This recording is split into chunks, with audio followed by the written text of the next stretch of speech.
soyez les bienvenus dans Match après Match. Mam, pour les intimes, on va passer la soirée, les 45 prochaines minutes, en compagnie de 3 personnes autour de cette table. Si vous êtes sur Blue Zoom, vous les voyez. Si vous nous suivez en podcast, je vous les annonce. Hugo Curti du Blick qui est avec nous, Michael Bunion pour Blue Sport et Carlos Varela, notre consultant Blue Sport. Et messieurs, on va rentrer dans le vif du sujet. Super League avec le match le plus frais, le plus récent et le carton d'IB face à Saint-Gall 5-1. C'est un peu un éternel recommencement, j'ai l'impression. Parce qu'on a toujours une équipe qui gagne facilement, mais c'est jamais, pas tout le temps la meilleure sur le terrain. En tout cas, moi j'ai l'impression qu'à chaque fois que j'ai IB Saint-Gall, c'est Saint-Gall qui est meilleur. Je ne sais pas ce que vous en pensez, mais à chaque fois c'est plus ou moins pareil. Et là on finit par un 5-1, c'est un peu trop presque pour Saint-Gall. J'ai quand même l'impression que Saint-Gall méritait mieux sur ce match. Après, voilà, on commence à connaître IB. Ils seront tout en haut du classement, ils vont finir, mais ce ne sera pas tout le temps 5-1, mais ils vont finir par quasiment tout gagner jusqu'au bout. Voilà, ils mettent un adversaire direct à 6 points, donc franchement... Ouais, mériter mieux, quand on prend 5, tu ne mérites pas mieux. C'est que Saint-Gall, depuis des années, c'est comme ça, c'est que c'est risqué. Et à chaque week-end, ils sont potentiellement... on peut leur en mettre 4-5 avec leur pressing. IB, c'est un cran au-dessus. Peut-être c'est la seule équipe qui les a battus, un peu d'excès de confiance, etc. Mais moi, je ne suis jamais surpris quand Saint-Gall encaisse. Alors, c'est vrai, on aime les voir. Ils sont... cette première mi-temps, c'est vraiment... C'est des matchs qui sont beaux à voir, mais je me projette Saint-Gall en Coupe d'Europe contre des calibres un peu comme ça, et je pense qu'ils en prennent 4-5 à chaque fois, parce que tu ne peux pas te permettre d'offrir comme ça. Après, on peut dire mérité, pas mérité, quand on prend 5... C'est toute la force d'IB, parce que le week-end dernier contre Servette, on a vraiment vu Servette étouffée par ce pressing, par cette intensité. Puis IB, même en souffrant, voilà, ils auraient pu aussi concéder des goals. Ils ont la réussite, mais ils arrivent quand même à s'en sortir, alors que Servette, après une demi-heure, le match, il les a pliés. Le plus dur dans le foot, c'est dernière passe, le but. On peut tourner ça comme on veut, bien jouer. Wardaïs aujourd'hui non, aussi. Même dans le foot international, les joueurs mieux payés, c'est souvent ceux qui font la différence dans la zone. C'est toujours plus facile de casser le jeu, de dégager le ballon en tribune que de résister à un adversaire, faire la bonne passe, le sang-froid, et IB là. Donc, IB s'adapte en fait. Là, j'ai l'impression que même contre une équipe qui a envie de jouer, qui est très offensive, IB sait jouer contre toutes sortes d'équipes, en tout cas en Suisse. Parce qu'on se rappelle quand même qu'en début de saison, c'était plus compliqué en Europe. Mais voilà, en Suisse, maintenant, j'ai l'impression qu'ils connaissent les 9 autres équipes. À chaque fois qu'ils jouent Saint-Gall, ils savent comment ils doivent jouer. Et puis ça se finit quand même souvent de la même manière. Alors, il y a eu des 3-3, des gros matchs où Saint-Gall était vraiment impressionnant. Mais finalement, des victoires de Saint-Gall, il n'y en a pas eu non plus énormément face à IB. Le 3-3, il n'est pas loin aujourd'hui. Enfin, ça se joue à pas grand-chose. Ça peut. Mais finalement, on est quand même plus proche à chaque fois d'une victoire d'IB. Une grosse action de 3-2 là, après le Dayaku. Là où je te rejoins, c'est qu'ils sont devenus intelligents. Là, ils sont en mission de récupérer de nouveau ce titre. Mais IB, c'est pas... même l'avance qu'ils ont, c'est pas des fois un super IB. Il y a des matchs où ils sont pas... là, ils ont appris, depuis même avec Seoane comme entraîneur, on gagne sur un corner, on n'a pas besoin de faire le spectacle. Ils ne sont pas poussés par mettre 4-5 buts, amener du spectacle. Et ça, c'est un signe énorme d'intelligence. C'est une équipe, on disait, voilà, si aujourd'hui on ne joue pas bien, il y a des autres armes. Et comme tu dis très bien, ils s'adaptent. On va peut-être jouer le contre aujourd'hui parce que c'est ce qui marche. Et d'ailleurs, c'est pour ça qu'il met Montero, à mon avis. Il ne joue pas avec Nsamé aussi, peut-être pour ça, parce qu'aujourd'hui, c'est peut-être pas d'un point d'appui qu'il a besoin, mais d'un joueur rapide en contre. Alors bon, Montero n'a pas fait le match de sa vie aujourd'hui, mais je pense il fait pas un mauvais match, Montero. Il rate une énorme occasion. On se souvient de la montagne, c'est ça, c'est ça le problème. Parce qu'il y a ce contrôle orienté qui est magnifique. Il va se rappeler de ça, mais au final, il fait une prestation qui est honnête et correcte, Montero, aujourd'hui. Moi, ce qui me plaît dans ce match-là, alors... Oui, ça peut tuer le suspense du championnat. Oui, IB, on a mis 5 à Saint-Gall. Le suspense du championnat, en tout cas pour la première place. Il y a plus de suspense. Et les Saint-Gallois, ils peuvent être déçus de ce score-là. Mais on a quand même un match qui est fait du foot. En Suisse, c'est important ces matchs-là parce que c'est spectaculaire. Et si on le compare à Lugano-Lucerne juste avant, où on a un non-match parce qu'il y a une équipe qui ne veut pas jouer, parce qu'il n'y a quasiment pas d'occasion, là, au moins, il y a du spectacle. Et puis... ça permet aussi de dire, regardez, notre championnat, il est intéressant parce qu'il y a des matchs comme ça. Et je pense qu'ils sont ultra importants, ces matchs-là. C'est une belle vitrine, c'est ça. C'est que de voir que finalement, il n'y a pas qu'IB. On a quand même des équipes qui savent jouer au foot dans notre championnat. Même si c'est vrai que le niveau du championnat derrière IB, on voit que c'est très serré et du coup qu'il n'y a pas d'équipe qui sortent vraiment du lot au niveau des, des résultats et des points. Ouais, exactement, moi je trouve que c'est pas bon parce que l'année prochaine, on rappelle quand même qu'on a le deuxième qui est en Ligue des Champions, en qualification de Ligue des Champions. Et être autant loin du champion... même si on dit sur certains matchs Saint-Gall y est, pas très loin, finalement ils se prennent 5-1. Carlos, il le disait avant en regardant le match, si Saint-Gall ils vont en Europe, ils vont aussi en prendre 4-5. Non, mais ça c'est un gros, c'est une catastrophe pour moi en tout cas. C'est que moi j'ai connu les belles années de Bâle au départ. Mais il y avait Getse qui était là, après il y avait Zurich qui était là, avec IB c'était IB-Bâle et puis il y avait aussi Zurich, c'était un peu à 3, un duel à 3, des fois il y a même eu un duel à 4. Quand tu es tout seul comme ça, le problème c'est que ça fait descendre le niveau, il faut être net, je te rejoins tout à fait, quand le niveau est pas bon, il est pire que pas bon, il descend parce qu'en fait tout le monde se contente. C'est-à-dire qu'aujourd'hui il y a même un Winterthur qui est pas loin de l'Europe, c'est ce qu'il faut se dire, donc en fait... quand tu vois qu'il n'y a que IB, tu les enlèves un peu, puis tu dis la deuxième place elle n'est pas là, on n'a pas besoin de se renforcer vraiment beaucoup. En Europe, on ne tient plus la route depuis des années, ça va de pire en pire, donc il faudra se réveiller à un moment donné. Et je pense de ne pas avoir 3-4 locomotives. Mais ça, c'est la faute de Bâle, non ? Franchement. Alors ça, c'est entièrement la faute de Bâle qui n'est pas une deuxième locomotive. On les attendait. Ça, c'est sûr. Ça, c'est une certitude. Après, voilà, c'est aussi la faute des autres. Mais Bâle, on peut attendre d'eux par rapport on parlera sûrement après de Bâle, de ce que ça représente, de leur passion, stade et tout, de la vitrine qu'ils nous ont fait. Aujourd'hui, c'est encore les seuls en Europe. C'est peut-être pas une coïncidence non plus. Mais clairement, il faut qu'il y ait 2-3 locomotives. Alors, il y en a qui vont discuter en disant « Ouais, non, mais t'as vu comme il y a du suspense dans le championnat ?» Ouais, mais c'est un autre thème. Entre suspense et qualité de jeu, c'est pas la même chose. Et moi, je trouve, tant qu'on n'aura pas nos 3-4 locomotives devant et les autres vont progresser avec IB, en fait, juste pour en finir, on a progressé grâce à Bâle. C'est-à-dire qu'on avait 15 points, après on avait 7 points, puis après on a fini en finalissima. Donc ils nous ont quand même tiré comme ça. Donc moi je pense que, j'en suis sûr, 2-3 locomotives devant, genre intouchables, ils vont amener les autres à s'améliorer. Aujourd'hui, il faut savoir, à part IB, toutes les autres équipes ont 50% des points possibles à faire. On regarde dans tous les autres championnats du monde, les 6-7 premiers européens, donc Bundesliga, ils ont ça. Donc Saint-Gall n'a pas la moitié des points. Ouais, mais ça, en fait, ce qu'il faudrait, c'est que Saint-Gall soit dans cette lutte avec IB, parce que le projet, il est cohérent. Le projet, il est solide avec un Zeidler qui a encore été prolongé jusqu'en 2027. Le président, il a l'air sensé. Les supporters, ils sont là. Il y a tous les ingrédients pour. La saison prochaine, on peut espérer que si Bâle se remet aussi un peu à avoir ces 3 locomotives dont tu parles. J'espère. Moi, c'est ça. Moi, je préfère même qu'il y ait un trou, même de 20 points entre 3 équipes qui vont se jouer le titre et puis les autres, que faire croire qu'on a un championnat compact, que c'est bon, c'est pas bon du tout. C'était quand même ça plus régulièrement avant, c'est-à-dire qu'on avait souvent quand même un duo, et le troisième finissait quand même avec peu de points. On a eu Lugano qui finissait sur le podium avec une, je sais même plus le nombre de points exactement, mais qui finissait troisième, en ayant fait une saison très moyenne, avec énormément de matchs nuls. Et il y en avait quand même 2. Ça fait pas longtemps, il y avait même un trio jusqu'à la 2 dernières journées avec Saint-Gall, Bâle, IB. Quand Saint-Gall fait et après Saint-Gall a fait de nouveau une saison un peu. Mais oui, mais c'est une certitude. Et c'est vrai que voilà, on doit s'attendre à Bâle. Sportivement, il ne peut pas être content d'être à 20 points d'IB. Bâle, ils sont plus qu'à 20 points d'IB. Bâle, c'est leur pire saison depuis la dernière année du XXe siècle.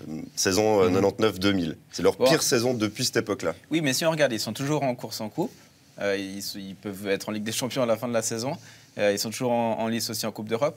Enfin, je discutais hier avec Amdouni hier, il disait, mais en fait, au final, oui, alors évidemment, c'est pas la joie, IB est loin et tout ça, mais c'est pas non plus la catastrophe. Mais si t'es le FC Bâle, est-ce que tu peux te satisfaire d'une saison? Mais les résultats, c'est quelque chose. Mais concrètement, s'ils gagnent la Coupe de Suisse et puis qu'ils passent 1-2 tours en Coupe d'Europe, ils se qualifient en Ligue des Champions.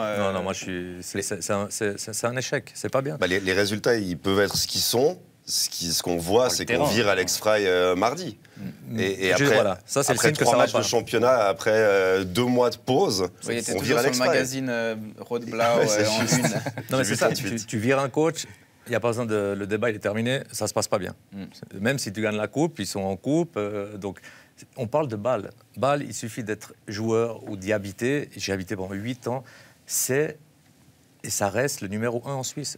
C'est un autre niveau qu'en Suisse. Quand tu es joueur, tu dois vivre Rode Blau du matin au soir. Les gens te le font comprendre. Donc là, on est en coupe, oui, on est en Europe. Moi, je ne suis pas surpris et je suis fier. Pour nous, c'est notre meilleure vitrine. Et on doit tous être derrière Bâle, cette semaine, par exemple. Mais l'écart avec IB, pour les fans, ça ne va pas. Ça va pas. Donc même si, c'est vrai, ils peuvent sauver la saison en gagnant la coupe, il y aura un trophée. C'est vrai, il n'y en a que 2 en jeu. Mais cet écart-là, il dérange. Et puis le terrain, enfin, ce qui se passe sur le terrain, ça ne plaît pas non plus à des supporters bâlois qui ont eu l'habitude de voir quelque chose. Et surtout qu'on pouvait quand même s'attendre à une bonne saison. Enfin, en tout début de saison, on parlait quand même le duel IB-Bâle, de retour peut-être. Alors certains vont me dire non, mais moi j'y croyais pas, etc. Mais au final, on je pense, autour de cette table, on se disait, ouais, Bâle a l'effectif pour être, en tout cas, le deuxième de Suisse. Moi, j'y crois encore. Oui, mais avec un coach, en plus, avec un coach qui avait fait ses preuves, qui avait monté Winterthur, qui avait fait ses classes en Challenge League et qui venait avec une immense aura, parce qu'Alex Fry à Bâle, c'est pas n'importe qui non plus. Et puis c'est un constat d'échec énorme de devoir le renvoyer là. Ça, c'est encore la plus grosse preuve que ça allait vraiment pas, c'est que tu vires pas un entraîneur, tu vires Alex Fry. Ça réagit vite là-bas, parce que fait ses preuves, oui et non. Ah, il a monté Winterthur, ce qui en n'était pas Super gagné. League, c'est pas la même chose d'entraîner Bâle qu'entraîner Winterthur. Et à sa défense, j'ai envie de dire, moi je me suis toujours posé, est-ce que c'était lui l'entraîneur? On peut parler de la philosophie de Bâle. Alors, à leur décharge, ils l'ont annoncé. Moi je critique pas, chacun fait ce qu'il veut, ils ont annoncé. Mais pour moi, quand tu annonces ça, ça équivaut, pour moi, et ça va peut-être être dur, mais c'est un manque de respect aux supporters. C'est comme ça, c'est moi qui pense ça. Mais Bâle, tu joues pas avec Bâle. Enfin, cette philosophie, elle peut marcher, pas marcher, mais avec Bâle, je trouve presque triste de faire ça, avec des gens qui te font comprendre, qui vivent pour ce club. On était invité au 125e anniversaire de Bâle, ça fait pas longtemps. Les gens te racontent des matchs de 1998, 99, minute après minute. Même toi, tu les as oubliés. C'est vraiment une ville de foot. Et est-ce que c'est Fry qui pouvait faire ce qu'il voulait? Moi, je ne pense pas. Est-ce que cette philosophie a amené des fois à mettre des joueurs? Parce que c'était un peu du jeu manager. C'était un peu, tu marques pas, tu joues plus. Tu marques un but, t'es de nouveau là. J'ai l'impression qu'il n'y avait pas de continuité. Et comme tu dis très bien, Winterthur, il avait cette continuité peu à peu. Là, je pense qu'il n'a pas pu travailler dans la même. Non, mais la philosophie du club... aussi, dans un autre registre, mais on se demandait quand même comment certains joueurs pouvaient être encore sur le terrain la saison où ils tombent. C'est un peu les mêmes réflexions. Et puis quand on voit qu'encore il y a Aguilar, là, un jeune. Non, mais il y a qui à Bâle qui n'est pas légitime sur le terrain? Non, mais il y a quand même beaucoup de joueurs qui, moi je suis assez d'accord, qui sont mis parce que dans une optique de trading ou en tout cas de plus-value financière et pas dans un choix de continuité sportive, de réflexion, de philosophie de jeu. Bon, puis c'est vrai qu'avec Philippe Degen qui est agent, David Degen qui est propriétaire, il y a quand même pas mal de questions qui se posent. Quand on voit qu'il y a un jeune Aguilar, là, un jeune qui part à Red Bull, alors que son agent c'est le frère Degen. Enfin, il y a quand même pas mal de mouvements et de coïncidences qui font. Les questions sur Fry sont légitimes. Et pour répondre à ta question, tout le monde est légitime de jouer. Bah oui, ils ont tous les qualités de jouer. Mais c'est pas en prenant 11 gars, on va dire, pour faire une équipe, que tu auras une bonne équipe. Enfin, 11 individualités, tu n'auras pas une bonne équipe. Donc, tous sont légitimes de jouer, et on a vu que ça tournait. Mais à un moment donné, on prend l'exemple Zekiri, Amdouni. Ils ne vont pas s'entendre en 2 matchs ensemble. Il faut qu'il y ait une continuité. Et on n'a pas vu ça jusqu'à maintenant, parce que moi, j'y crois encore. Tellement qu'on est convaincu du cadre, on y croit encore qu'ils finissent deuxième. Mais à un moment donné, un entraîneur, ce n'est pas possible qu'il ne cherche pas la paire devant. Le latéral droit qui a un bon boulot avec son milieu droit. Si tu changes ça tout le temps, je peux vous dire, c'est pas possible. C'est pas possible de performer. Fry, on voyait qu'il était frustré par son équipe par moments. C'est-à-dire, même au premier match de championnat, moi je me rappelle très bien de ce match, Bâle-Winterthur, dès le début, il fait des énormes signes, il est très... Alors le contexte, aussi particulier. Oui, c'était aussi la pression et tout, mais tu sentais déjà que il y avait une animosité, qu'il n'était peut-être pas content forcément de comment étaient disposés ses joueurs, de qui était sur le terrain à ce moment-là, qui voulait changer le match mais qui ne pouvait peut-être pas lui le faire. Un jour il le dira, je pense que ça va. Le vestiaire, c'est une soirée Erasmus, le vestiaire. Alors, il y a tellement de gens qui viennent de partout, qui débarquent là pour 6 mois comme on fera un semestre. Ça c'est la philosophie, c'est le point. Quand je dis manque de respect aux supporters, c'est que les supporters aiment leur club. T'engages avec cette philosophie des joueurs. Est-ce qu'ils aiment leur club? Est-ce qu'ils sont là pour s'identifier aux gens, à la culture, aux fans? Non. Et quand on le voit, c'est quand? C'est pas quand ils mènent 3-1. 3-1, tout le monde va s'entendre. 3-1, on rentre tous les 4. Et je pense qu'on arrive à tourner, le public qui change des passes. J'ai vécu ça. 10 minutes pour moi. Mais quand tu perds, quand tu perds et t'es en difficulté, là, il n'y a plus d'automatisme. Là, ils discutent encore sur le terrain qui va tirer le penalty, etc. Ouais. On perd, on ne salue pas le public, on dégage. C'est là où tu vois si... Le coup de gueule de Fabian Fry, quand personne va saluer les fans, il est symptomatique quand même. C'est le seul qui vient à l'interview ce jour-là d'ailleurs. Mais rappelez-vous Esposito l'année passée. C'est ce genre de joueur que tu fais venir. Là, t'en as plusieurs d'Esposito, j'ai l'impression. C'est un peu ça, mais Esposito c'était quand même un niveau au-dessus, j'ai l'impression. Mais ouais, t'en as beaucoup, et c'est que des jeunes talents, entre guillemets. J'ai remarqué quand même que devant, si on accepte du coup les Fry, Lang, Hitz, qui sont plutôt des joueurs défensifs, il n'y en a pas un qui a en dessus de 25 ans. C'est que des gars que tu peux revendre. C'est des enfants. Exactement. Et eux, ils ne sont pas là, et moi, comme attention, tu dis, parce pour que le FC Bâle, j'ai l'impression. Je ne mets pas la faute sur eux, parce que si au départ, on leur vend le projet en disant « Viens chez nous, tu auras du temps de jeu, tu brilles et tout », les joueurs, il n'y a aucun problème. Ils sont dans leur... Pour moi, ce n'est pas leur faute, seulement que le public est victime de ça. Eux, ils vivent Rode Blau comme je le répète, et ils voient des joueurs qui viennent pas nous saluer. Quand ils sont en difficulté, ils se cassent au vestiaire. Quand ils jouent pas, ils réclament de jouer. Quand ils sont sur le banc, tu peux pas compter sur eux parce qu'ils amènent rien. Eux, ils se sentent genre pris en otage en disant vous vous servez de notre club qu'on adore, qu'on respecte, qu'on fait tout pour eux, pour briller vous et partir. Mais c'est pas la faute des joueurs. Tout ça, c'est dû à des manques de résultats. Et puis si on se penche un peu sur les résultats de Bâle, Alex Frey, moi je suis deg pour lui, vraiment, parce que c'est presque de la malchance, ces résultats. Genre, le match contre Getse, c'est de la mal... Il peut pas... C'est même pas qu'il peut perdre ce match, il doit gagner ce match. Ça n'a pas de sens de ne pas gagner ce match. Ils ont 50 occasions, il y a Hitz qui fait une trouée à la fin, Kawabe qui met un lob de 30 mètres, et ils perdent ce match. Même chose contre Lucerne en début d'année, ils font 1-0 à la mi-temps, ils doivent gagner 3-4-0. Lucerne revient, Bâle égalise 2-2, et à la fin, ils perdent ce match. C'est que des rencontres où ça se joue à rien du tout. Servette, pareil, contre Lugano. Tu gagnes, t'es un bon entraîneur, tu perds, t'es un mauvais entraîneur. Et ça, moi, je trouve ça deg. Et hier, avec Fogel, il change quasiment rien. C'est ça, ce qui est marrant, c'est que c'est le même genre de match en plus. C'est le même genre de match. Frey, il l'aurait peut-être perdu ce match parce que ça marchait pas. Là, j'ai l'impression que c'est le même genre de match, le 1-0 de Getse ou le 3-1 de Sion. C'est exactement pareil. Mais ça, on va pas l'inventer. C'est chaque fois comme ça. Le choc psychologique, il existe que pour les journalistes. Moi, j'ai jamais eu un choc psychologique avec un entraîneur. Mais c'est vrai qu'après ceux qui jouent pas. Piqué dans ton orgueil quand même quand tu te dis. Tu te sens un peu coupable. Enfin, oui, il n'y a pas de choc. Tu te sens coupable. Pour moi, quand tu vires un coach, c'est que tu n'as pas fait le job sur le terrain. Non, mais peut-être au-delà de l'électrochoc, mais que tu te dis, tu es un peu piqué dans ton orgueil et tu te dis, bon, par notre faute, il y a un gars qui a perdu son job. Ça, c'est le pays des bisounours. Non, la seule chose. Tu te sens un peu con quand tu te dis, on était vraiment insuffisant. Le choc psychologique des présidents quand ils font ça, c'est que voilà, tu ne peux pas virer les joueurs, tu vires un entraîneur, mais c'est qu'en fait, une fois que tu as cassé l'entraîneur, les journaux, les journalistes, tout le monde est passé dessus, il le vire, maintenant c'est à toi. Maintenant, on ne va pas dire à un autre entraîneur, c'est nouveau un entraîneur. Non, maintenant on va dire que c'est vous qui ne savez pas jouer au foot. Et c'est ça où tu te dis, les gars, maintenant c'est nous, maintenant sur la borderline, là on va nous critiquer. Et tu te bouges un peu plus, mais c'est d'une tristesse absolue. Franchement, si un joueur attend ça... C'est le joueur de Sion, parce que visiblement, le changement d'entraîneur, ça va... Mais le choc psychologique, il aurait... Enfin, si ça existe, apparemment, Carlos dit que non, mais il aurait existé avec Fogel s'il avait fait un choix fort hier. S'il avait mis Frey en tribune, s'il avait mis Tolen Chaka, que tout le monde attendait sur le terrain. Non, justement pas. Si tu gardes la même... il garde exactement la même. Justement, mais c'est là où ils peuvent parler de choc psychologique. Ils disent, regardez, les mêmes joueurs, avec moi... Si tu changes tout, ils vont dire que c'est du coaching qui a fait... Mais ça marche que si tu gagnes. De dire avec les mêmes, j'arrive à gagner. Ça, c'est sûr. De toute façon, le problème, c'est peut-être sur un des matchs, ça marche, mais après, c'est sur la durée qu'il faut qu'il y ait une vraie amélioration.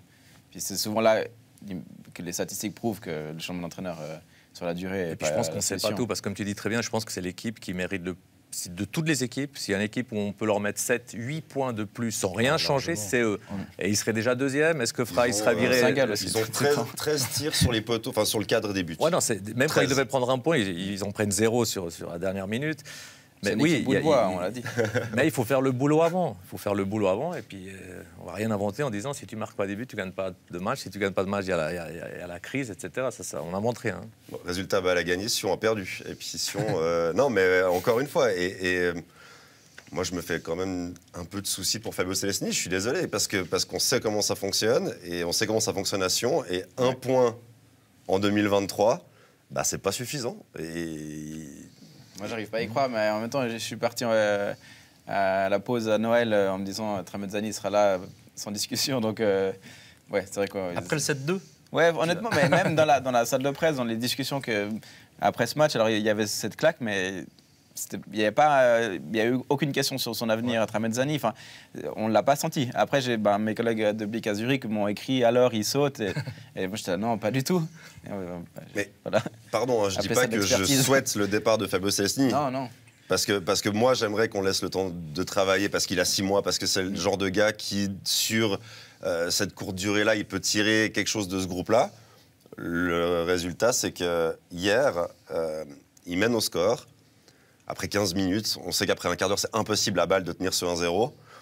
Et une fois que Bâle a repris le dessus, Sion n'a pas d'occasion. Il y a un corner repris par Itai Tinga que Calafiori envoie sur son poteau. Mais sinon, il n'y a pas d'occasion de Sion. Et moi, ça me fait souci. Parce que c'est même pas que l'équipe n'a pas réagi. Elle a eu une bonne période après le but. Mais au final, il n'y a rien.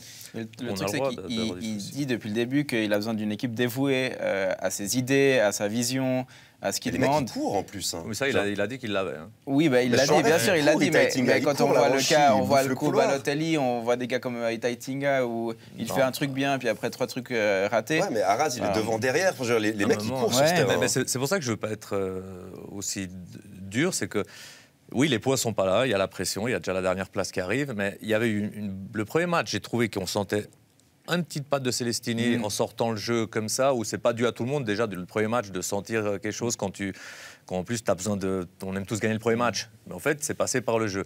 Après à Bâle, j'ai vu Sion déjà jouer bien pire que ce qu'ils ont fait à Bâle dans l'engagement, dans le jeu en fait. Donc en fait, on a parlé de la malchance de Bâle. Et voilà. C'est là où ils font un point miraculeux. C'est pour ça mais ça, c'est un derby. Fabio disait que c'est illisible, ces résultats. Ouais. Qu'en gros, sur leur pire match, c'est le seul match où ils font un point. Ouais, ça, c'est l'autogol de Doulin. Si l'autogol n'existe pas, on mérite l'erreur de Clichy. Mais qu'en gros, hier, à Bâle, Celestini parlait de 2 mi-temps réussis sur ces 4 matchs. Moi, j'ai trouvé Sion à Bâle encourageant. Surtout en première mi-temps. Est-ce qu'on dit pas ça tout le temps? Sion est encourageant. Sion va un peu mieux, puis finalement, la fois suivante, ils reperdent. Moi, je rappelle juste qu'en octobre, ils étaient 3e, ils avaient 13 points d'avance. Ils ont gagné depuis le 15 octobre. On avait le droit d'être ambitieux avec Sion. Mais c'est pour ça que moi, je suis inquiet. C'est de voir qu'en octobre, ils étaient 3e, on disait presque tout allait bien, que c'était peut-être enfin la saison, on le dit bientôt chaque saison, mais c'est peut-être enfin cette fois que Sion va arriver à faire quelque chose, ne va pas se mettre en danger jusqu'au bout. Et finalement, on se retrouve quelques mois après à se dire peut-être que mercredi, Sion est dernier. Parce que je rappelle que Winterthur a un match en moins. a déjà dit que de toute façon il terminerait dernier. Il l'a annoncé. Et la coupe, ça l'intéresse plus. Enfin, je crois qu'ils ne peuvent plus être derniers parce qu'il y a eu match nul entre Zurich et Winterthur. Donc ils ne seront pas derniers mercredi, mais ça peut quand même vite arriver vu qu'il y a un Sion Winterthur. Ils peuvent être dérangeants de la dernière place. La perte de Stojkovic est aussi dérangeante. C'est le non-remplacement en tout cas déjà. Bon, même plus il fallait remplacer par quelqu'un qui mouillait le maillot comme lui. Peut-être qu'ils sont habitués, trop habitués à souffrir. Genre on n'était pas à notre place et tout, mais là ils auraient dû. Balotelli, pour moi, il colle pas là. Et il joue pas. On peut pas dire que c'est la faute de Balotelli hier. Non, mais c'est la faute en fait de beaucoup de choses, Balotelli. Non, mais il y en a qui ont peur de parler ou de le dire, je sais pas quoi. Balotelli, il dérange le groupe. On peut l'aimer, pas l'aimer. Moi, j'étais fier quand il est venu. J'ai dit c'est très bien pour la Suisse d'avoir un nom comme ça. La Super League, on peut pas encore commencer à fanfaronner, à dire non, il vient pas. Mais son attitude, elle va pas. Et puis à Sion, ça va. À Sion, je vous dis, moi, à Sion, j'aurais dû jouer une fois parce que je trouve que c'est le club. Non, mais c'est le club le plus. Peut-être pas trop tard. Non, puis j'ai failli. Ils voulaient les supporters de Sion. C'est le club le plus facile à jouer. Ils veulent que tu te défonces sur le terrain et que tu sois Balotelli. Et c'est là où je suis un peu fier c'est quand même une équipe romande. Tu peux être Balotelli ou n'importe qui. Tu dois te défoncer sur le terrain. Quand ils sont 3e là, ils doivent. Genre tourner la vis en disant on va y rester, on se défonce, on donne tout. Quand si on donne tout, on voit les matchs, c'est les montagnes russes, mais il n'y a jamais eu un match depuis des années où tu te dis Sion, techniquement, aujourd'hui, ils ont baladé. Non, Sion, physiquement, ils t'ont démonté. Et en plus, il y a eu les buts, la réussite, etc. À l'époque, aller à Sion, on ne regardait pas le classement. Ils étaient 10e, 12e, on ne regardait pas, on savait qu'il fallait mettre le bleu de travail, sinon tu te faisais défoncer. Et ça, c'est l'identité de Sion. Donc, en fait, Balotelli, quand il vient... l'identité. Il doit prendre... Non, c'est l'identité. Alors, des joueurs, mais c'est l'identité. Mais c'est l'identité du club, mais je veux dire, de quelle époque? C'est celle-là où ça marchait, c'est celle-là où tu dois amener des joueurs, peut-être pas les plus talentueux ou ceux qui ont flambé. Pour moi, il y a des erreurs de recrutement qui ont été faites. C'est-à-dire qu'ils prennent des blessés. Ils prennent des joueurs qu'on leur veut pas un contrat dans leur club, comme il y a Piquino, Servette dit non, il est out, attack, 3 ans. Et puis les joueurs, ils parlent entre eux. Et c'est le problème de Sion, où le mal est un peu fait au niveau des joueurs, c'est qu'ils prennent Sion comme la planque. C'est une tristesse absolue. C'est qu'ils se disent, on est dans la merde, on n'est pas au top. Ouais, au pire, il y a peut-être Sion encore qui va nous faire 2 ans de contrat. Mais je vous dis, c'est comme ça. Avec des bons... par exemple. Ah non, mais depuis des années, tu flambais là, ouais, mais viens chez nous. Il y a des flops, il y en a. Et peut-être prendre des joueurs qui n'ont peut-être pas le plat du pied en pleine lucarne, mais que tu sais que des seuls... C'est pour ça que je te dis, Ilkovic, il colle dans cette équipe, parce qu'il a du déchet, il a du déchet dans... Il y en a quand même beaucoup, là. Enfin, j'ai l'impression que ça reste quand même le point fort actuel, quand tu as des Lavanchi, des Haras, Chouarez, ça court beaucoup. Bien sûr que ça court. Mais le problème, pour moi, il est là, c'est pour ça que je suis inquiet, c'est qu'on voit une équipe qui court, on voit une équipe qui se donne, qui n'arrive pas à faire des... Bon, Gergic, ouais. Non, mais Gergic, c'est dans son style à lui. Mais Poa, l'autre jour, Gergic est suspendu, il est seul quasiment devant la défense, il fait un match incroyable contre Zurich. Hein. Ils perdent, mais il fait un super match, Poa. Ouais, non, mais c'est pour ça que je continue à dire que Sion me plaît. Après, c'est les résultats, etc. Après, le changement d'entraîneur, on peut revenir. Quand ils sont bien classés, essaye de construire peut-être autour de ça. Tu dis, on va garder cette famille. Ils étaient heureux de jouer ensemble. Hein, ça. Ils montraient quelque chose qu'on n'avait plus vu. Là, il y a eu peut-être un virage. Peut-être ils en voulaient trop, en disant, ah, maintenant, on va aller chercher plus haut. Ça, et puis, on prend Balotelli. Et puis, on va aller gratter. Tu commences à parler d'Europe et tout ça. Et puis, tu vois, parce que franchement, ils faisaient... Encore aujourd'hui, ils font plaisir à voir. Mais maintenant, il y a la peur de... Tu rentres pas pareil sur le terrain quand t'es 9e ou quand t'es 2e. Et il y a ce match contre Winterthur le week-end prochain et ça va être... Et avant, on parlait de Bâle, mais j'ai l'impression quand même que cet automne, à un moment, Sion a paniqué. Et même, enfin, il y a tout calé avec une sorte d'équipe, un 11 au milieu, notamment les 3 du milieu, ça tournait bien. Et puis tout d'un coup, il y a eu 1-2 matchs moins bien. Et puis on s'est dit, enfin, Tramezzani a tout changé. Il y a eu des joueurs d'un coup qui venaient pour un match, qui ressortaient. C'était un peu la même histoire à Bâle, et ça a complètement chamboulé la suite de la saison. J'ai l'impression que c'est quand même le fond du problème. C'est là, Cyprien, hein, quand même. Enfin, notamment, Cyprien. Il y a eu quand même l'histoire Balotelli aussi. Il a joué un match. On a Yapikino qui joue quelques matchs d'un coup. Trouver une solution pour le mettre là au milieu, comme Balotelli dans notre registre. Après, j'ai trouvé Cyprien bon contre Lugano. Où ça peut être intéressant avec Celestini, mais... Non, mais c'est un bon joueur. Mais en fait, cette année, on peut dire... C'est des déséquilibres qui il y a un peu de gâchis. Les choses. Cette année, il y a du gâchis de ce qu'ils avaient fait, parce que c'était enfin le Sion qui se battait, c'était enfin... même au classement, ça jouait, ça marquait des buts, ça courait. Ça court encore, mais il y avait tout. On dirait qu'il n'y avait pas que ça en plus, ça jouait. On dirait vraiment qu'ils ont peut-être voulu sauter des étapes, de s'établir, parce qu'on dit toujours qu'il faut s'établir 2-3 saisons au milieu de classement, peu à peu comme ça, peut-être qu'ils voulaient trop. Et c'est devenu de Balotelli, même si je me réjouissais, je mets encore le doigt dessus, ça a quand même éteint. Dès l'arrivée, ça a éteint les joueurs autour. Lui, il brille, il n'y a aucun problème. C'est la même chose que Ronaldo à Manchester. Lui, il va briller parce qu'il va nous mettre le but à 40 mètres. Oui, parce qu'il va nous mettre le geste, puis les gens étaient contents de... Tu payes une entrée pour voir Balotelli, il faut être honnête. Il va te mettre le tir à 40 mètres. Mais ça, sur les côtés, ça n'existait plus. Si tu lui donnais pas le ballon, ça gueulait. Puis après, il y a des caractères... Alors, j'en étais pas un, mais il y a des caractères peut-être qui disaient, oh putain, la prochaine je le joue. Pas un caractère. Non, il y avait peut-être des caractères plus timides en disant je vais réfléchir 2 fois avant de centrer parce qu'il faut que je regarde d'abord où il est lui.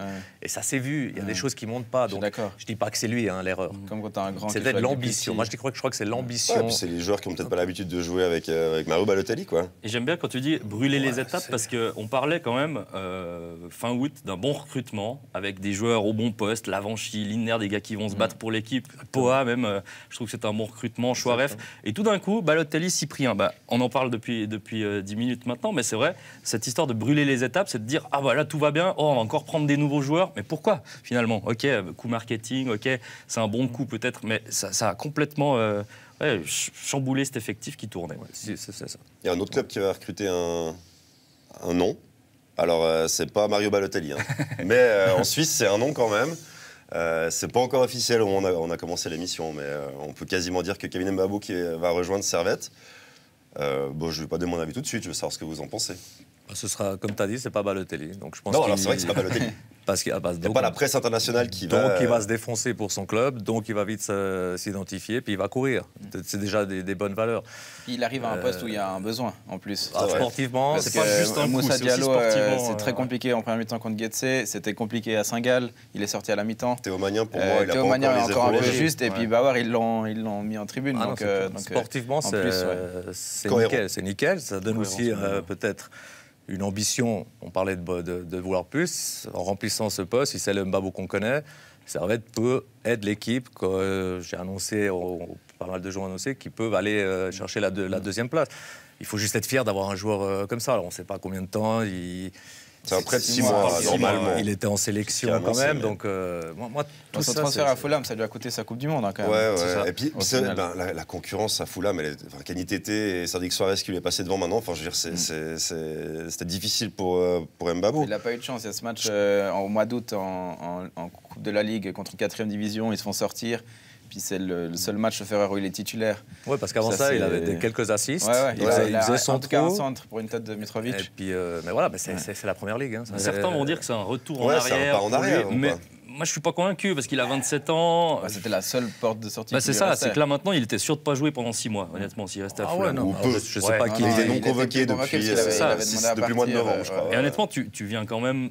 Tu vas pas en Challenge League, tu viens pour l'instant chez le 2e de Super League. Tu peux quand même te montrer. Il faut quand même savoir que cet hiver, il y avait des clubs italiens, français qui étaient intéressés par Mbabou, mais Fulham demandait un petit peu trop. Enfin, on n'est pas dans les coulisses, mais ça veut quand même dire que là, s'il fait 6 bons mois à Servette, il risque quand même de pouvoir peut-être même repartir cet été dans un championnat, peut-être pas l'Angleterre, parce que l'Angleterre, c'est peut-être trop compliqué. Il va retourner à Fulham entre-temps. Oui, mais voilà. Mais en tout cas, lui, il aura envie de se montrer, ça c'est clair. Et en plus, ça reste quand même son club de cœur au début. Il a joué que 24 minutes, alors que c'est son club formateur, donc il y a aussi un côté... Non, mais je suis d'accord. Il y a que des choses cohérentes pour moi dans ce transfert, même pour lui justement à 27 ans. Il y a quand même l'histoire de Widmer qui ressemble un peu à ça, qui était arrivé à 25 à Bâle et qui est reparti en Allemagne et qui est presque maintenant au top de sa carrière alors qu'il était parti vite. Il l'a déjà fait à Berne. Oui, alors lui, Newcastle. c'est vrai. C'est la deuxième fois, mais ça n'empêche pas que ça. Il revient pas comme un international comme on en a eu certains. Et Blerim Zamali, c'est peut-être celui qui a encore le mieux réussi des anciens qui sont revenus récemment. Enfin, pour moi. Comme Beramiation. Comme Beramiation, par exemple.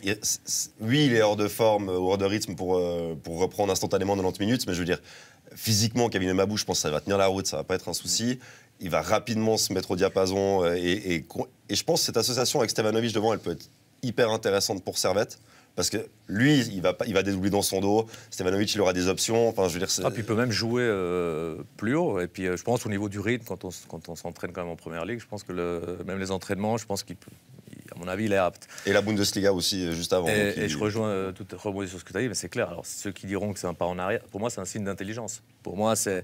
Et puis que t'aimes le foot, parce qu'il y en a c'est aussi un petit choix par défaut, quand même. Parce que si au début du mercato, on lui dit tu vas être prêté 6 mois à Servette. Il n'est jamais obligé. Un joueur Oui, mais c'était devenu sa première option dès la fermeture du mercato international, quand même. Le retour à Servette. Si on lui avait dit le 1er janvier qu'il pouvait signer en France, en Italie, ou. Il aurait privilégié ça à Servette. Des championnats majeurs en Europe. Il faut lui poser la question à lui. Peut-être que, comme il dit Vigneux, je pense qu'il y a des clubs, que ce soit en Italie ou en France, qui étaient intéressés par lui. Peut-être le temps d'adaptation qu'il aurait perdu, pour que c'est une petite courge. Où je dis que c'est un signe d'intelligence, c'est que moi, à sa place, je me dis à Servette, il n'y aura même pas une semaine d'adaptation. C'est ma ville et tout. En repartant maintenant, je ne sais pas, je dis n'importe quoi, Monza, tu vois, ça peut être plus. Les gens vont dire là, c'est pas un pas en arrière, c'est serré. Ouais, mais l'adaptation, c'est 1 mois, 2 mois, puis la saison est terminée. Là, si vraiment il est là pour jouer et tout, puis on sait pas, les carrières. Souvent, on vient pour 6 mois, puis après tu restes, puis tu as un projet européen, et puis tout fini, tu réussis. Combien il y a de joueurs qui sont venus en Suisse pour se relancer, que je déteste quand on dit qu'on a une ligue pour relancer les joueurs. Puis tout à coup, ils font 10 ans ici. Une ligue tremplin. Stevanovic, il n'est pas venu pour s'installer à Genève non plus. À la base, non. Et du coup, après, tu peux aimer un club, tu peux bien te sentir. Il y a quand même un truc où, effectivement, on disait peut-être qu'il est hors de forme et tout. S'il flop en Suisse, à Servette. Alors, ouais. Ça risque même pas. Je trouve même pas que c'est dramatique. Parce que là, on va dire. Moi j'ai l'impression que c'est une porte qui se ferme pas définitivement, mais pas loin pour l'équipe de Suisse. Si tu commences à faire 6 mois compliqués dans ton pays, que tu n'arrives pas à vraiment être le joueur au-dessus en Super League, je pense que ça peut devenir plus difficile. Il y a peut-être juste un tout petit point négatif, parce qu'on est tous d'accord que c'est un super truc, mais c'est le seul poste où il y avait un jeune voix qui aurait pu prétendre à une place de titulaire avec Théo Magnin. Parce que justement, Moussa Diallo sera suspendu, mais en tout cas était en difficulté. Bauer, on l'a déjà mis, il était déjà passé devant Bauer dans la hiérarchie. Donc voilà, c'est peut-être le seul poste où Magnin aurait pu être titulaire en étant vraiment un tout jeune issu de la formation. Et puis là, il est bouché. Ça va, c'est pas ce qui est reproché trop à Gaguerre d'habitude. Non, ça n'a jamais été reproché à Alain Gaguerre de pas faire jouer les jeunes du club. Le club, il veut gagner. Moi, j'ai toujours la même chose. C'est vrai ce que tu dis, mais c'est vrai. Mais je dis, le club, il veut des résultats. Je pense qu'ils veulent être européens. Ils se disent que ce poste-là... Podium. Ouais, ça ne veut pas dire que Magnien n'aura pas des minutes, même s'il y a Mbabou qui vient. Non, on ne sait pas la saison comment elle tourne, mais ça montre aussi que Servette veut marquer le coup en disant on n'est pas encore confiance à tel joueur. Lui, on n'est peut-être pas content, on ne veut pas perdre des points peut-être sur des choses comme ça. Donc nous, en tant que Romans, déjà, on souffre par rapport aux Suisses allemands. Il faut quand même se réjouir quand nos clubs, que ce soit Sion, oui, mais c'était peut-être la saison avec le passage à 12, c'était peut-être la saison où tu te dis... c'est un objectif à aller chercher. Bien sûr, mais c'est peut-être la saison où tu te dis, bon, on peut prendre un peu ses risques et puis... Mais on parle pas de la saison des champions. Il y a 10 minutes, on parlait de Sion et de Bâle qui ont pris des risques et qui ont essayé des trucs et au final, on leur reproche. Donc, que ce soit une saison de transition ou pas, c'est quand même une saison où les gens, ils ont des attentes, ils veulent des points. D'accord. Et moi, je vois même plus loin, c'est que Mbabou, tout d'un coup, si Servette finit deuxième, Servette joue la Ligue des Champions. Alors, les tours de qualification, je ne les vois pas encore en phase de groupe, mais Mbabou va peut-être se dire pourquoi pas rester une année de plus. Ça peut aussi attirer des joueurs. Et là, on a gentiment peut-être une équipe qui se forme et une équipe qui devient compétitive pour être deuxième plus régulièrement derrière IB. Il est financier aussi, quand même. Bien sûr. Moi, je sais qu'on peut continuer encore 20 minutes sur Servette et il n'y a pas de souci. Mais on avait prévu de parler un peu de Ligue des Champions, donc je vous propose de complètement faire un switch. Ouais, Servette, européen, Ligue des Champions, paf. Retour de la Champions League et le choc attendu depuis des mois entre Paris et le Bayern. Un PSG dans la tourmente, hein. Je crois que ça peut être le titre avant ce match contre le Bayern. Qu'est-ce qu'on dit, je sais que Carlos, il va sortir le fusil à pompe là. Non, même pas. C'est que là, on a vu alors, est-ce qu'ils ont déjà été sereins? Ils sont en mission, là, leur saison commence. Moi, j'ai toujours dit, tout leur recrutement, leur saison, c'est 7 matchs. C'est 8e, on va les juger que là-dessus. Le championnat, limite... Ils vont encore le perdre. Mais... Ouais, limite, ce serait pas aussi grave que de rater la Champions League qui devient extrêmement chère. Là, leur état de forme... je ne sais pas si beaucoup de gens vont mettre une pièce sur eux. Mbappé incertain, Messi qui dit qu'il veut se barrer. Neymar, quand il est tout seul là contre Monaco, on aurait dit une équipe, mais catastrophe en fait. Donc en fait, voilà, c'est pire que ce qu'ils avaient avant sans avoir investi sur les 3 devant qui étaient, voilà, il nous faut cette triplette comme il y avait la BBC, la MSN, etc. Puis en fait, ça ne suit pas. Puis toutes les bonnes recrues qu'ils font, que c'est des bonnes recrues, elles n'existent pas quand elles jouent avec Neymar, les Carlos Soler, les Sarabia. C'est des excellents joueurs. Quand ils sont là, pour compléter un qui manque, ils ne le calculent pas. Ils jouent entre eux, ils ne le calculent pas. Personne n'arrive à faire sa place. Donc Paris, voilà, moi je leur souhaite qu'ils la gagnent. Pour que peut-être ils repartent sur quelque chose de moins bling-bling. Ouais. Parce qu'il faut juste leur dire, les joueurs que vous avez pris, c'est des joueurs qui ont cartonné ailleurs, qui sont enfin. Moi, je ne sais pas ce qu'il leur faut pour se rendre compte que ce qu'ils font ne fonctionne pas, en fait. Mais il y a peut-être, je pense, des illusions. On a eu tellement la remontada, la défaite en finale. Enfin, je veux dire, ils ont rejoint une finale il n'y a pas si longtemps, mais je veux dire, Paris, à un moment donné, on se dit, OK, on a fait un peu n'importe quoi, on reconstruit un truc un peu solide et cohérent, et puis on prend juste 2 minutes pour se poser et réfléchir à ce qu'on fait. Et j'ai l'impression que ça n'arrive jamais. Peut-être pour eux, ils sont dans le juste. Hein. Ce qui est cohérent pour nous est peut-être incohérent pour eux, ou vice-versa. Peut-être à chaque fois, le recrutement, ils pensent faire juste au début, mais après, ils remarquent que c'est pas des... Tu parlais de joueurs en mission. C'est ça qui est marrant, c'est que tu peux pas arriver à être en mission contre le Bayern et pas avoir été en mission, entre guillemets, les 2 semaines auparavant. Je sais pas si vous avez tous regardé, par exemple, mais même le match contre l'OM, je pense qu'au niveau du talent... Sur le terrain, ce jour-là, il y avait plus de talent à Paris, sans problème, mais il y a des morts de faim. Il y a des morts de faim en face. Alors oui, c'est peut-être un match, c'est Marseille qui va vraiment à 220% sur ce match-là. Mais il y a des joueurs à Paris qui ont été recrutés derrière les joueurs bling-bling, qui eux sont presque aussi devenus bling-bling. Pour moi, des Solaires, des gars... Exactement. Ils rayonnent plus beaucoup. Mais pourquoi? Parce que les 3 qu'on parle d'eux... Dites-moi, est-ce qu'ils aiment leur club? Qui aime le PSG des joueurs qui portent le maillot? Ceux qui ont été formés à Paris. Mais ils se font siffler une fois, ils sont vexés. Donc là, il y a une Neymar, Messi leur reproche encore d'avoir été sifflé. Que ce soit Paris, que tu sois Messi, Neymar, on répète avec Bâle ce qu'on a dit, ils veulent juste que tu te défonces pour leur maillot. Ils ne le font pas. Ils le font pas quand ils perdent, ils dégagent. Mais quand on vient regretter Pancrate, c'est quand même qu'il y a quelque chose qui ne s'est pas bien passé. Non, mais en ce moment, le meilleur joueur, c'est Danilo. Les supporters sont ultra fâchés. Après le match contre Monaco, le capitaine, il est parti au vestiaire alors que c'est Kimpembe qui a pris le mégaphone pour dire on a besoin de vous. Et je suis pas sûr que les supporters ont monstre envie d'être derrière l'équipe quand on voit encore aujourd'hui, ils sont allés au centre d'entraînement pour les huer au passage des voitures. Ouais, je crois que l'ambiance, elle est délétère dans ce club et ça va être... On parlait de gestion aussi avant, de recrutement et tout. Quoi. Quand tu arrives à devoir jouer à 5 jours de ton match de la saison, tu joues avec 3 joueurs du centre de formation qui n'ont pas été titulaires de la saison, il y a quand même un problème. Alors oui, il y a peut-être une blessure. Alors oui, il y a peut-être les blessures, elles surviennent chaque fois au même moment. Chaque fois début février. Au bout d'un moment, il faut quand même se poser des questions. Là. Tu joues avec un gars de 16 ans, un latéral qui n'a jamais joué à ce niveau-là, qui l'année passée était à Bordeaux, et puis on sait ce qui est devenu Bordeaux. Enfin voilà, il y a quand même quelque chose que je ne comprends pas. À 5 jours de jouer ton gros match de la saison, comment tu te retrouves dans cette situation ? Je pense que c'est ces 3-là, ces bling-bling qui sont au-dessus du bling, qui influencent leur... Parce que qui c'est qui s'occupe du recrutement ? Moi, je pense qu'il est bon. Hein. Moi, des Carlos Soler, des Sarabia, en Espagne, c'est des soldats. C'est Mbappé maintenant. Ruiz. En fait, ils ont des joueurs. Et puis, il y en a eu d'autres, des Di Maria. Ils sont tous excellents. Mais en fait, ce triplette-là, et je crois qu'ils ont gentiment dit on ne peut pas coacher les 3. Ça a été quasiment dit parce qu'il y a trop d'ego. Galtier, il l'a plus ou moins dit à demi. L'histoire qu'il y a eu après le Mondial, je ne sais pas si on se rend compte, où Messi, il fête son titre. Mbappé part tout de suite à l'entraînement, tout de suite après la finale, il s'entraîne et il prend les vacances la semaine où Messi est accueilli en héros à l'entraînement. C'est là où il décide de dégager pour ne pas être présent. Ça ne va pas, les 3. Il y a des égos. Il y a encore, vous vous rendez compte, on parle du PSG qui est en mission de gagner la Champions League. Il y a encore des discussions sur le terrain pour les coups francs, où des fois, c'est des coups francs, c'est pas direct, c'est des centres. Tu vois que même là, il y a des discussions. Donc, et Galtier, c'est sûr qu'il le prépare, ça. Et c'est remis en cause sur le terrain. Donc puis il est là, il est filmé, et c'est l'autre qui veut le tirer, c'est l'autre qui veut... Non, mais ça, c'est n'importe quelle équipe. Non. Kouteza à Saint-Gall, et c'est David Bedia qui tire, et il dit j'assure, et puis il prend le ballon. Je dis que tous les ballons arrêtés, on en a parlé avant l'émission, c'est pas clair. On dirait que tu prépares le match. Je dis pas que Galtier que c'est un mauvais entraîneur, loin de là, il a déjà prouvé que c'est un super entraîneur. Mais j'ai l'impression que dès que tu les lâches, après, allez, ils font ce qu'ils veulent. Ils font ce qu'ils veulent dans les positions. Combien de fois, et regardez bien, Galtier qui commence à placer des choses tout le temps. Si tu es serein, si chacun fait ce que tu dis, il n'y a pas... Et ça, mais quand tu vois le nombre de grands noms qui se sont cassés les dents, c'est quand même que c'est... D'ailleurs, en ce moment, Galtier, il est quand même un peu paumé aussi. On avait un début de saison, on se disait, Galtier...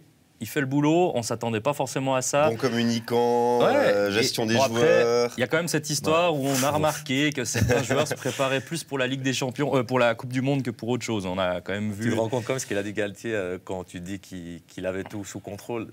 Il parle à l'intérieur et il ose dire bon, j'ai réglé des points. Alors maintenant, je peux vous dire que les Natel, c'est terminé dans les vestiaires. Donc ça, moi, à 18 ans, à Servette, c'était terminé.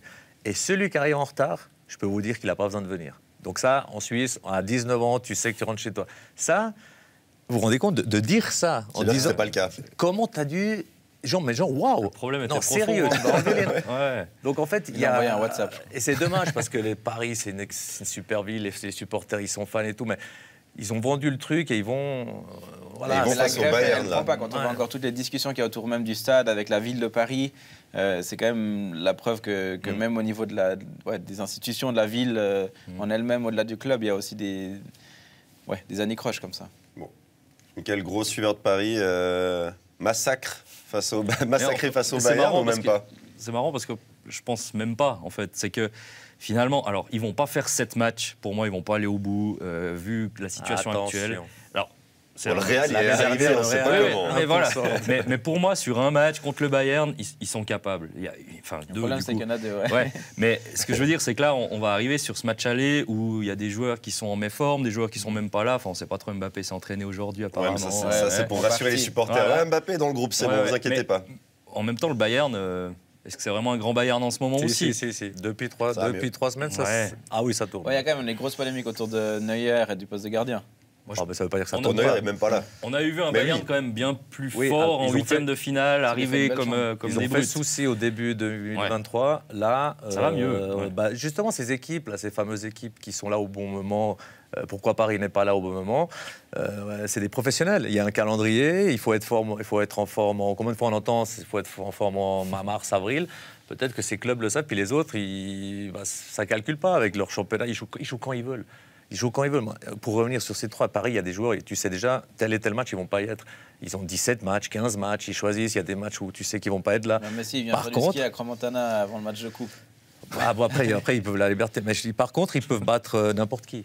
Et ça, c'est sûr. Real Madrid, l'année dernière, je pense qu'ils ont envoyé un message à tout le monde que tu peux la gagner si, peut-être, Paris fait ce qu'a fait l'Argentine. Au lieu de se mettre au service de Messi, vous vous mettez au service de Neymar, Mbappé, en imaginant qu'ils soient là, et Messi. Et tout le reste, vous vous massacrez pour que ces trois-là. Là, ça peut être une top mais le problème, c'est que c'est plus facile. Hugo, je suis désolé. Les aventures du Real de Paris, du Bayern, c'est mardi sur Blue Sport. Mercredi, retour de la Champions League, évidemment. N'oubliez pas que cette émission, elle peut être écoutée en podcast sur Spotify. Allez, c'est le plus simple dès le lundi matin.